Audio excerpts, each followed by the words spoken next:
सरसों की कीमतों में 2020 में अच्छी तेजी देखने को मिली थी। 2020 में सरसों ने लगभग 21% का रिटर्न दिया।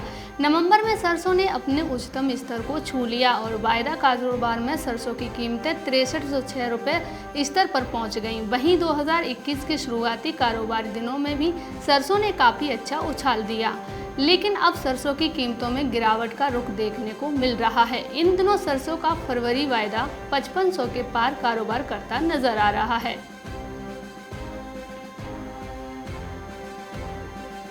जोधपुर में राष्ट्रीय खाद्य सुरक्षा योजना के अंतर्गत सरकार द्वारा जरूरतमंद व्यक्तियों को दिए जा रहे गेहूं के अब हर दाने पर सरकार की नजर रहेगी। इसके लिए grains accounting receipt deposit system बनाया जा रहा है, जो FCI के गोदामों से गेहूं के उठाव से लेकर राशन की दुकानों पर उपभोक्ताओं के वितरण तक नजर रखेगा।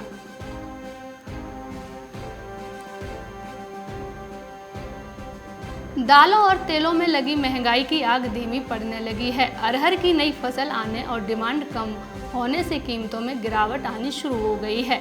महाराष्ट्र, झारखंड और छत्तीसगढ़ की दाल मंडी में पहले से बना तेजी का रुख टूट गया है।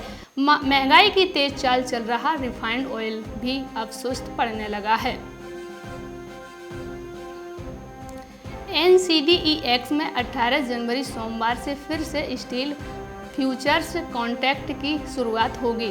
शुरुआत में स्टील अनुबंध फरवरी 2021, मार्च 2021 और अप्रैल 2021 में समाप्त होने वाले महीनों के लिए उपलब्ध होंगे। बीते एक महीने से रसोई के तड़के में महंगाई की आग लगने वाले खाद्य तेल की कीमतें कम होने लगी हैं।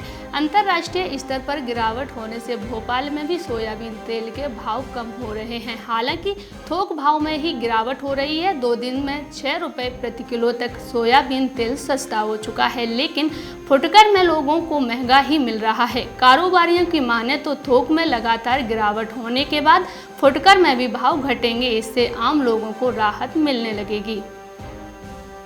हरियाणा में मेरी फसल मेरा ब्यौरा पोर्टल पर पंजीकरण शुरू हो गया है। इस बार फसल का पंजीकरण करवाने के लिए फैमिली ID जरूरी कर दी गई है। ऐसे में किसान को अपनी फसल का पंजीकरण करवाना होगा तो किसानों को फैमिली ID देनी ही होगी।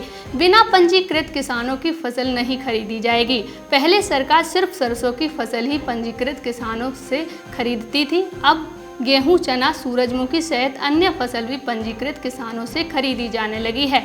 ऐसे में पंजीकरण जरूरी है। ईसबगोल एक अत्यंत महत्वपूर्ण मेडिसिन फसल है। ईसबगोल फसल का सबसे ज़्यादा एक्सपोर्ट होता है।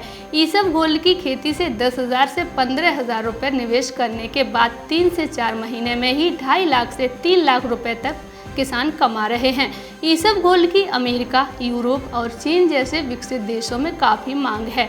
एपीडा चेयरमैन बताते हैं कि भारत में इसका उत्पादन प्रमुख रूप से गुजरात, राजस्थान, पंजाब, हरियाणा, उत्तर प्रदेश, छत्तीसगढ़ एवं मध्य प्रदेश में करीब 50,000 हेक्टेयर में हो रहा है। राजस्थान में इन दिनों खेतों में पत्ता गोभी की बम्पर पैदावार हो रही है, लेकिन किसानों को फसल की उपज का मंडियों में दाम कम मिलने से किसानों में निराशा है। ऐसे में इस बार पत्ता गोभी की फसल में किसानों की मजदूरी भी नहीं निकलने से उनका नुकसान उठाना पड़ रहा है। 2-3 दिनों से कड़ाके की ठंड के साथ घने कोहरे का कारण आम जनजीवन अस्त व्यस्त है। खेती किसानी के साथ ही अन्य कार्य भी प्रभावित हो रहे हैं। इस मौसम में गेहूं की फसल में अधिक फायदे तो दूसरी तरफ मसूर, चना, सरसों, मटर, तीसी, मक्का, आलू की फसल के नुकसान होने की प्रबल संभावनाएं हैं।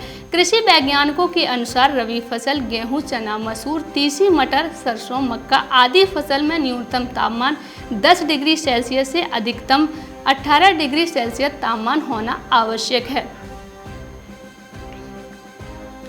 बर्ड फ्लू के बढ़ते खतरों के बीच उत्तर प्रदेश में मुर्गे की मांग पूरी तरह से गिर गई है, जबकि मटन और मछली की कीमतें आसमान पर पहुंच गई हैं। बीते एक सप्ताह में ही प्रदेश में मटन मछली की मांग में 25 से 30% का इजाफा हुआ है। कारोबारियों के मुताबिक मछली की कमी को देखते हुए ज़्यादातर ऑर्डर आंध्र प्रदेश और उड़ीसा को दिए जा रहे हैं।